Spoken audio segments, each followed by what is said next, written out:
I think the film is just feels almost masterfully crafted. Here, kitty, kitty, kitty. I'm in control.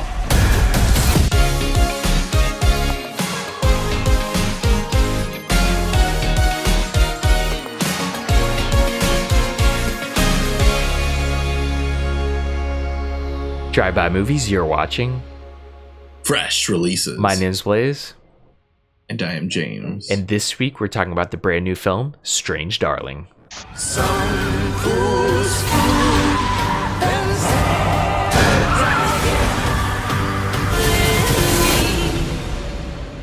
How did I get so lucky tonight?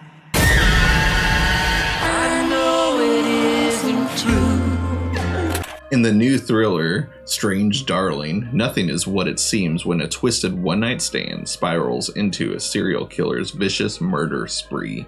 So this is the movie that everyone's been talking about online on Twitter. No critics or no commercials, no YouTube commercials, nothing. Not seeing any advertisements, just seeing it all over my Twitter feed. Not on my TikTok feed, but just everyone's like, go in with no spoilers. Watch this movie as blind as possible, which is what I did, which is what I assume you did. All I've seen is really just the posters and just Kyle Gallner being retweeted or reposted by the Vista Theater or by Red Letter Media on Twitter or by the movie itself just being like, go check out this movie, no spoilers. So I'm like, what is this movie that nobody wants spoiled? Way more than the spoilers in Deadpool and Wolverine that everyone's like, don't talk about it, let people watch it first.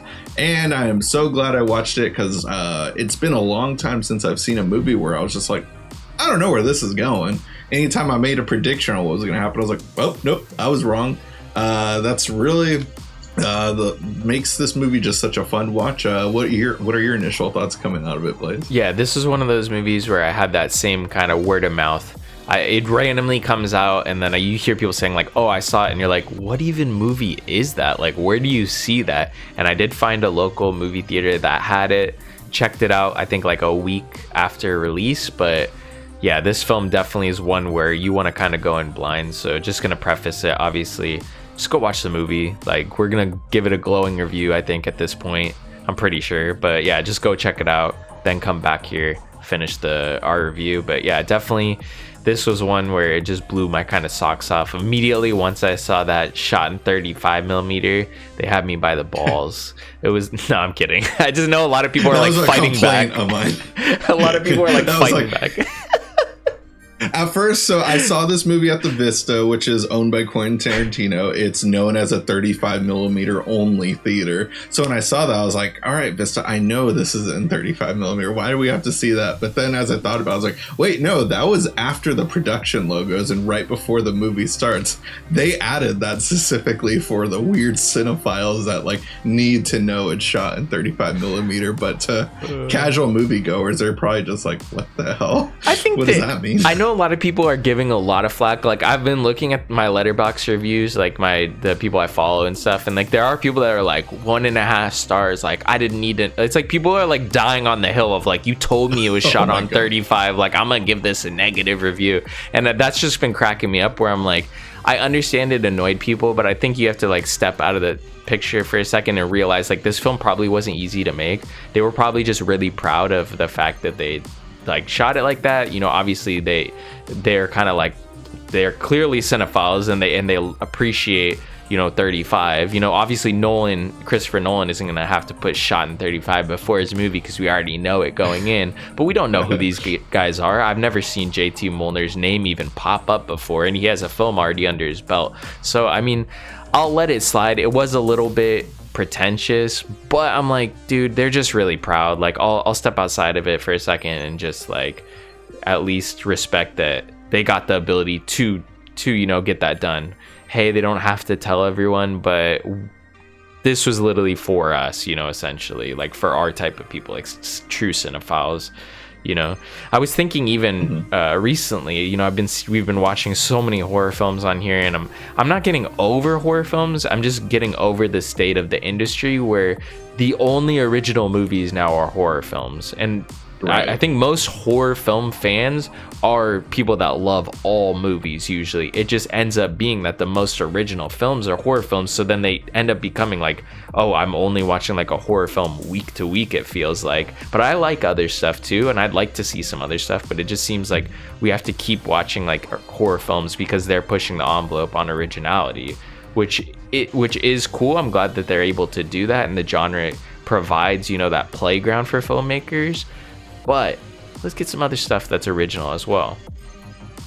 Right, yeah, and it sucks that we're gonna have to wait till award season to kind of get like, you know, those $30 to $50 million movies that are, you know, classified as like maybe a drama or a thriller, or you know, just those kind of movies we don't get throughout the year, which is unfortunate because we've talked about it before how, you know, theaters in the early 2000s, late 90s and stuff, just every movie was like a mid-budget movie for the most part. Everything was in that vein of being like anywhere between 15 and 70 million dollars, and it, you know, didn't have to have an IP or be an expensive action movie. So quite the time things have changed. You know, here and there we do get some good movies too, mostly indies though. And for indie like this, what does make it cool about 35mm is like for a movie that's low budget, probably a lot of the budget went to just buying the materials to make this movie too. That's not easy. So that was a very specific choice that they wanted to make with the budget that they had. So cool, and it worked out great because never have I seen colors just feel so vibrant for the most part in this year, I guess you can say, which really stands out for this movie too. The blues have never been bluer. The reds have never looked so, you know, like off-putting or stand out in the midst of like, you know, green tree backgrounds or yellow painted walls in the house towards the end of the movie. Well, throughout the movie, I guess, in each chapter. But it really works in this film's favor. It just has a lot to stand out and has a lot of cool techniques that make this movie stand out above the rest and everything. It's not going to be the most original movie, especially in terms of like plot detail, or maybe not plot details, but in terms of like the way the movie is kind of cut and edited together. A lot of people be like, oh, you know, being out of place reminds me of a Tarantino-esque movie. It being a violent thriller reminds me of a Tarantino-esque movie. What makes this movie stand out though is just how unpredictable it is and how it plays with stereotypes with these characters too. The whole movie, like, you're just waiting for one thing to happen, and that just never does. And when it does, when something you kind of expect to happen, it might be played off as like a joke, like, ha, gotcha, that's not what this movie really is. And it's kind of hard to talk about this movie without spoiling it too much too. Like Blaise said, we're gonna give it great reviews. It's a 4-star movie for me, honestly, and highly recommend checking out and going in as knowing as little as possible because it's a fun, wild ride. Definitely. This film, I feel like, how can we talk about this movie without, you know, talking about Kyle Gallner? I mean, I think this is like one of the first movies I've seen him in, to be honest, but that where he was a main character, sorry. I know that he's done a bunch of indie movies, but I've really only seen him in like that one Scream film. I forget what Scream that even is, or, you know, some of those weird earlier movies, but he isn't even really the standout of this movie. I think the performance from Willa Fitzgerald was absolutely phenomenal, and this has been one of those movies where seeing a performance that was from somebody I don't even know who they are, and I'm like, this is like a career-making performance. Like I always see that term used a lot, like the tour de force. Like this literally is that. I think like I've seen that used and I'm like, I don't know about that. Like, but this is literally that. It's just so, I mean, granted, you know, obviously when you're an actor, you can only really do as much as what's on the page, but it feels like what's on the page has just been, you know, delivered in the highest way possible. Like the best, craziest iteration that we could have ever gotten was really only afforded to us because Willa Fitzgerald was playing the lady, essentially. Yeah, without spoiling too much, but just that final shot is just like of the movie with her performance that she's given is just like that's like one of the best long takes I've ever seen in cinema history, I guess you can say. A lot is said within just like those final moments with her, and just it's such a great moment, and just throughout the movie too, just her keeping you on your toes of just not knowing what to expect, what her character is capable of. And then finally when we get to the it's really chapter 2, I believe. Yeah, it's chapter 2 where we really get like, you know, the meat and potatoes of the movie, which is funny to say because chapter 2 you would think is early on in the movie, but no, that is the final chapter of the movie before the epilogue sequences. So just, you know, finally getting to those after, you know, not knowing what her character is capable of in the previous chapters is just so great. And a lot of the supporting cast really brings it. Of course, Kyle Gallner, kind of going through like a loophole with him now too, at checking out some of his previous works. You know, I've known him mainly from Smile. He's the cop within the movie, the ex-boyfriend. Yeah, he's made cameos in other horror films that we've seen, like Red State. Well, not cameos, but sorry, that was kind of like, it felt like a cameo in that Scream movie he was in. It's such a minor part within the movie, but he has bigger parts in like Nightmare on Elm Street and Red State. But he's great in the movie, but also just like a lot of the side characters, like the old hippie couple, fantastic familiar faces. We've seen, you know, the guy in Pineapple Express, he's everyone's dad, it feels like. And then of course Barbara Hershey from the Insidious movies, and we also watched a Amazon original with her, and that was a horror film that was pretty good, I thought too. I forget what that film was called, but I know which one you're talking about. It was like one of those Blumhouse ones that was actually good. Like they usually dump like 10 films every year, and that was like one where it's actually pretty good. Right. But yeah, I just have to say this movie was one that kind of just blew my socks off. I felt like it had a lot of stuff that I really like for movies I really enjoyed, that I felt like it was paying homage to, things that you could just pick out.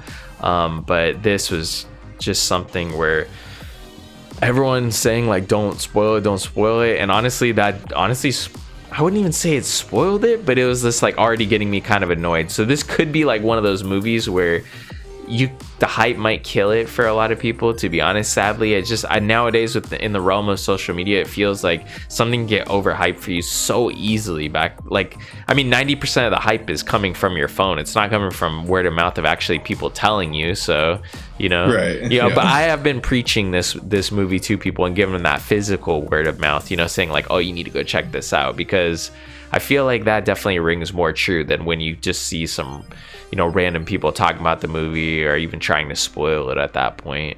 But yeah, this is definitely one where you want to go in kind of blind, because I don't even think you're going to guess the twists and turns anyways, really. I think the film feels almost masterfully crafted and really is definitely hitting probably the top of the list for my best of 2024.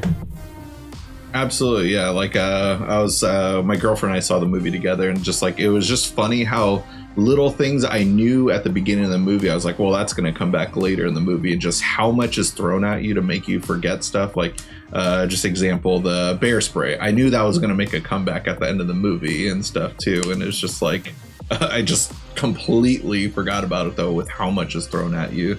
And you know, like that's overall like the main thing when people are saying go in blind, avoid spoilers. Like it's not like you're gonna see the biggest cameo of your life, or you're gonna expect the biggest twist of the movie ever. It's just a movie, a cat and mouse thriller, where just like you don't know what's gonna happen, just because these characters are capable of so much despite you not knowing anything about them. And that's what I love. It's just all people meeting each other for the first time and just having moments within each other. So anyone's capable of like any kind of characteristic in those moments, and you really see that within this movie. Definitely. Also just wanted to shout out one last thing too. Just like my favorite movies of the year are definitely this and In a Violent Nature, and I just found it funny that both movies in the final sequence is just two women in a car together driving along the spoiler, woods and stuff. I haven't seen In a Violent Nature. Yeah, well, sorry about that, but yeah. I just thought that was a fun coincidence. Yeah, I just thought that was fun coincidences though. But yeah, sorry if I spoiled both, and definitely just spoiled one for you. But one last thing, actually, sorry, before you close this out, how disgusting was that breakfast? I thought it looked amazing except for the butter. If they took out the butter, everything else would have been perfect. Like, use butter by all means, but a whole stick of butter just for the eggs, and then they added even more butter in there. I was like, are you effing kidding me? What came out of that can too? Is that like jelly or like jam or like maybe blueberries or something? Like a can of blueberries? My guess was it was some kind of jam. Yeah, I don't know what kind of jam it was, but some kind of like fruit preservative. Well, they used the whole can. They didn't waste. Like usually, I feel like you might do like a scoop of something. Like they use an entire can per plate. It's disgusting. Yeah. I really want to know how it tasted though, and I hope that's actually what they ate on screen too. No way. But what a joy that must have been making with 35mm film. Way to film that, Giovanni Ribisi, who also, fun fact, like a cinematographer of the movie. Who would have expected? Sneaky Pete himself. Yep, Sneaky Pete himself. So that'll conclude this week's episode, though. A great way to help support the show. Please check out the movie, watch it, let us know what you thought in the comments below. And when it hits Amazon, be sure to rent it through our Amazon affiliate link in our description box below. And if you guys haven't already, go ahead and smash that like button, hit the subscribe button, and click that notification bell to get all latest updates. And speaking of updates, all our social media links are down below for Instagram, Twitter, TikTok, and our own personal letterbox accounts. That'll conclude this week's episode. Tune in next week for a brand new video.